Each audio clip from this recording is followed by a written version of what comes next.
Madam आपका order. हाँ हाँ दे, पकड़। मैडम जी पूछ तो लीजिए कितने पैसे हो गए। अरे अभी पूछ के टाइम वेस्ट करूँ क्या अपना? कितने हो गए वैसे? 300। हाँ तो ठीक है, बाकी के रख ले। मैडम जी ये 3000 रुपया रख लो, 300 के बदले में 3000। तेरे को 3000 हाथ में दिए है ना, तो रख ले। मैडम जी आप दानी है क्या? गरीबों को दान करती रहती हैं क्या? 300 के बदले में 3000। कोई दान वान नहीं करती मैं। ये 3000 कुछ नहीं है मेरे लिए। घर से बाहर निकलती हूँ ना, इससे ज्यादा खर्चा कर देती हूँ मैं। तो 3000 कुछ नहीं है। अब मेरी जेब से जितने पैसे निकले मैंने दे दिए। अब गिनने बैठूंगी क्या कि कितने देने कितने देने? इतना टाइम नहीं है मेरे पास। अच्छा बहुत बहुत शुक्रिया। अब तो आपका ही ऑर्डर लेकर हम आएंगे। जब भी आपका ऑर्डर बजेगा सबसे पहले हम ही लेकर आएंगे और ज्यादा पैसा देंगे। बहुत बहुत शुक्रिया। हाँ हाँ ठीक है, जा। मैडम आपका ऑर्डर 1000 रुपये हो गए।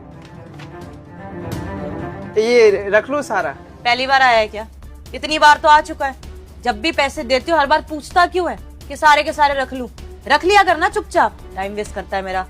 हाँ सही है। लगभग 20-25 बार आ गया। हर बार ज्यादा पैसा आप देती है। वैसे मैडम जी ये पैसे आते कहाँ से? अब एक 2 कौड़ी के डिलीवरी वाले को मैं बताऊंगी कि मेरे पैसे आते कहाँ से हैं। कहीं से भी आते हो, तुझे उससे क्या? तुझे तो एक्स्ट्रा पैसे मिल रहे हैं ना। अब मेरे लिए पैसे कुछ भी मायने नहीं रखते, समझ आई है? और अगर तेरे को दिक्कत है कि तुझे एक्स्ट्रा पैसे मिल रहे हैं तो एक काम कर किसी और को भेज दिया कर यहाँ पे, खुद मत आएगा। नहीं गुस्सा मत करिए, माफी चाहता हूँ। चलता हूँ मैं।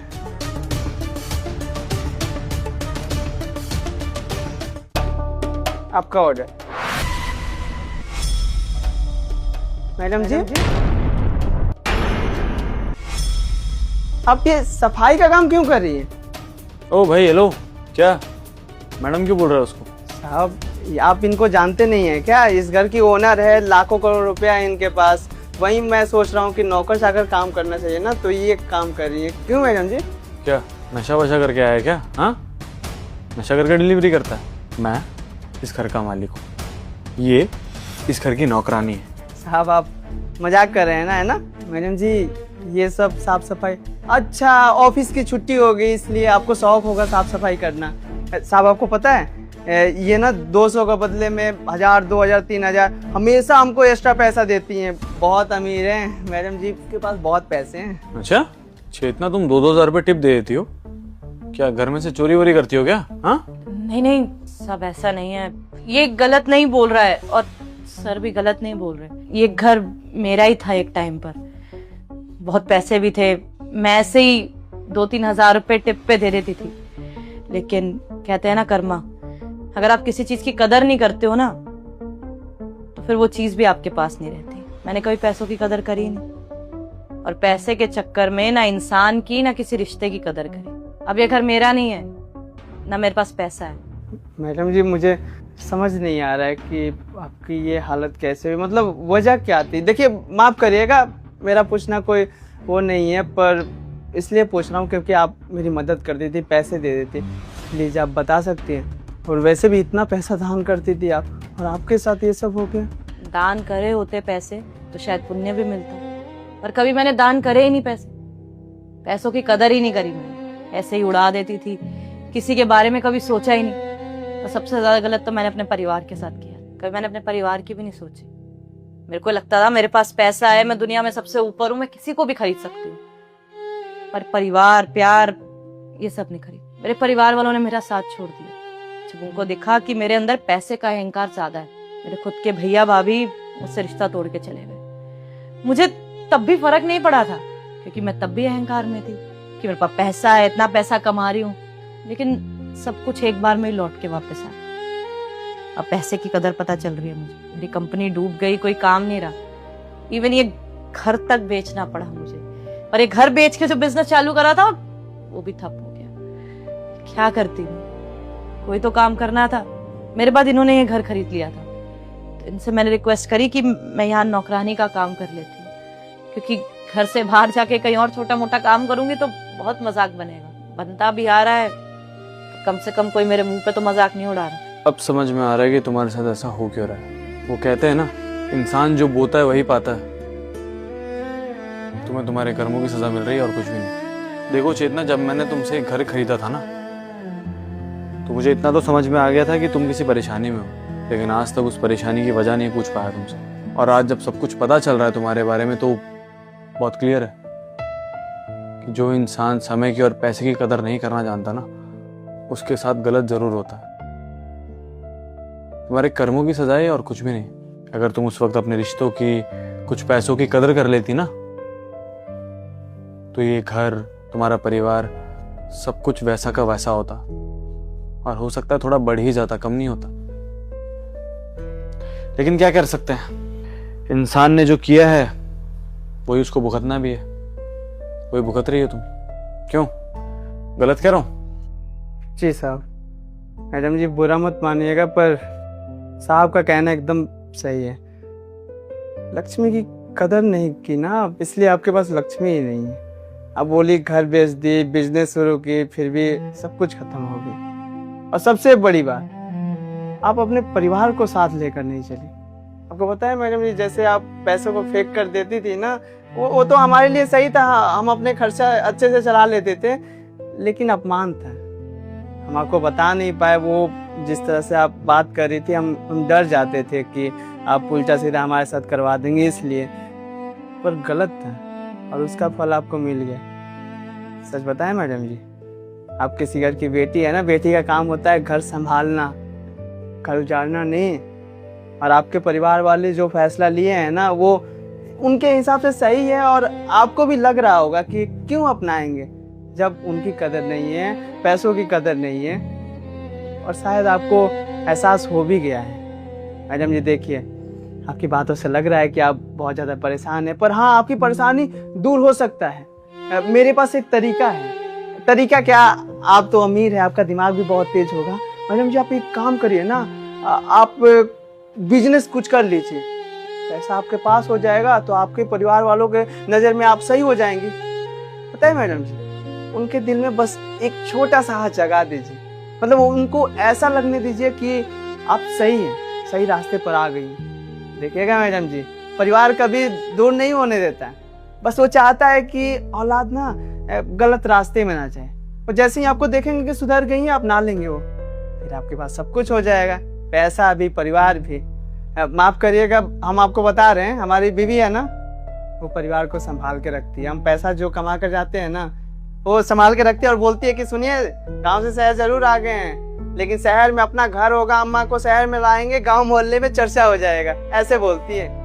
उसे भी तो संभालना बोलते हैं ना, उसी प्रकार आप भी संभालिए, सब कुछ सही हो जाएगा। देख लीजिएगा, एक ना एक दिन सब कुछ बढ़िया हो जाएगा। हाँ, क्या बात है यार, मतलब डिलीवरी के साथ साथ फ्री का ज्ञान भी देते हो तुम। हाँ देखो, मैं ये तो मानता हूँ कि तुम्हारे भी हालात कुछ ठीक नहीं है, लेकिन अगर भगवान ने कभी तुम्हारे सर पे हाथ रखा और तुम्हारे साथ कुछ अच्छा हुआ, तुम्हारे परिवार के साथ बहुत अच्छा हुआ, तो तुम उसकी कदर कर लोगे यार। बाकी अगर नहीं भी करोगे तो एक जीता जाता एग्जाम्पल है तुम्हारे सामने। और मुझे लगता है कि यार कल को अगर तुम्हारे साथ कुछ अच्छा होगा तो तुम अपने रिश्ते और पैसे दोनों को संभाल के रखोगे। भरोसा है तुम पर। और जिस हिसाब से तुम मेहनत कर रहे हो, उस हिसाब से तो 100% श्योर हो कि तुम्हारे अच्छे दिन बहुत जल्दी आएंगे। नहीं, सही कह रहे हैं साहब जी। सच बताएं ना, ये काम धंधा जो हमारा है ना, घूम घूम के, और जिम्मेदारियां इतनी बढ़ गई है, तो ये ज्ञान आ जाता है। सच बताएं, पढ़े लिखे नहीं है, जिम्मेदारियां सबको सिखा देती है। और हमारी बीवी बोलती है कि हम एक दिन जिंदगी में आगे जरूर बढ़ेंगे। अपनी मेहनत से ना बढ़े, पर वो जो हौसला देती है ना, उसकी वजह से जरूर बढ़ जाएंगे, देख लीजिएगा। बाकी मैडम जी, आपको शायद समझ में आ गया होगा, है ना, क्या करना है आपको। सही कह रहे हैं आप तो। जब तक ठोकर नहीं लगती ना, इंसान को अपनी जिंदगी की कदर नहीं होती। जैसे मैंने अपने परिवार की, पैसे की कदर नहीं करी। लगता था मेरे पास सब कुछ है, पैसा अभी भी है, कल भी रहेगा, लेकिन अब पाई पाई की कदर होती है। कोशिश कर रही हूँ पैसे जोड़ने की, कि फिर से बिजनेस खड़ा कर सकूं। अभी मेरे को करना है, एक सपना है मेरा, एक बिजनेस खड़ा करने का।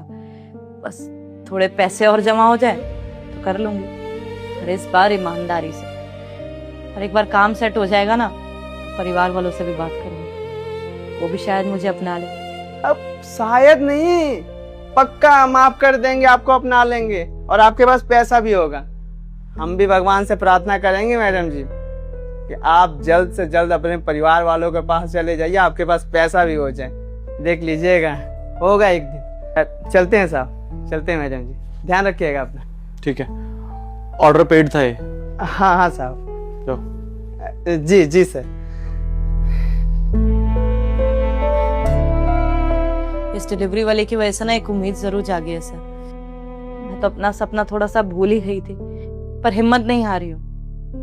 मैं भी चाहती हूँ कि मैंने अपनी एक सब्जी की छोटी सी दुकान खोलूं, जहाँ से ताजी ताजी सब्जियां, फल फ्रूट सब मिल रहे हो।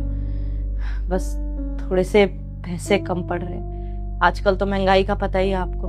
बस थोड़े पैसे और जमा हो जाए तो अपना बिजनेस स्टार्ट करूंगी। बिल्कुल करोगी, और जो भी पैसे की जरूरत तुम्हें होगी वो सनी तुम्हें देंगे। मैं जानती हूँ कि तुमने जब तुम्हारे पास पैसा था तो पैसे की बिल्कुल कदर नहीं की, लेकिन अब जब तुम्हारे अंदर दोबारा हौसला आया है काम शुरू करने का, तो तुम अपना काम बिल्कुल शुरू करना। पर हाँ, एक शर्त में हम तुम्हें पैसे देंगे। अब जब तुम्हारे पास पैसा आएगा तो उस पैसे की कदर करोगी, बेफिजूल में पैसा नहीं व्यर्थ करोगी। देखो, पैसे की अहमियत करना सीखो। पैसे के बिना इस दुनिया में कुछ भी नहीं है। अब जब तुम्हें पैसे की अहमियत पता चल गई है तो तुम अपना काम वापस शुरू करो। बस वादा करो हमको कि तुम पहले की तरह पैसा वेस्ट नहीं करोगी। अच्छा, मैं क्या बोलूं आपको मैडम, बहुत बहुत बहुत बहुत शुक्रिया। मुझे तो कभी लगा ही नहीं था कि मेरा सपना पूरा होगा। आप लोग इतनी बड़ी मदद करना चाहते हैं मेरी। मैं वादा करती हूँ पैसों की अब कदर करूंगी, कभी भी पैसे को ना गवाऊंगी नहीं। देखो चेतना, मैं मानता हूँ कि तुमने जिंदगी में बहुत गलतियां की है, लेकिन जाने अनजाने में एक अच्छा काम भी किया है। इन जैसे लोगों की मदद की है तुमने।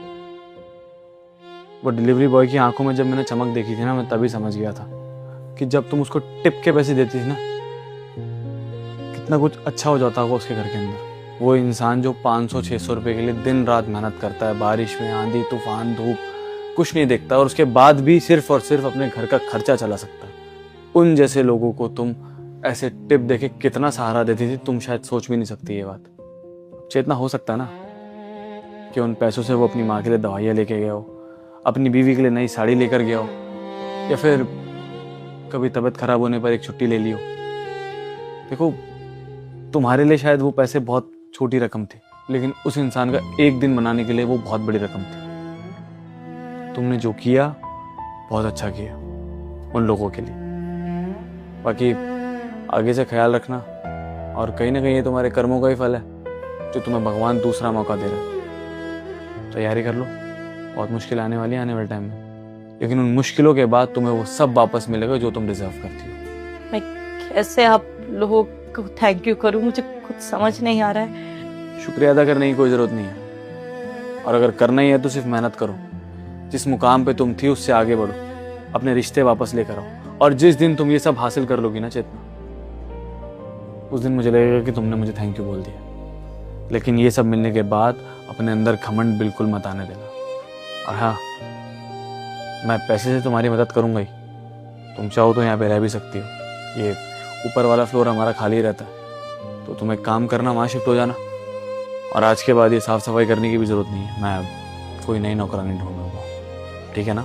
हाँ, अब तुम इतना थैंक यू मत करो। तुम्हारी सब्जी की दुकान के लिए जो भी चीजें तुम्हें जरूरत की हैं, उन सब की लिस्ट बनाओ और आकर पैसे इनसे ले लो। तुम्हें काम भी तो शुरू करना है अपना। बहुत बहुत शुक्रिया आप दोनों का, बहुत बहुत शुक्रिया।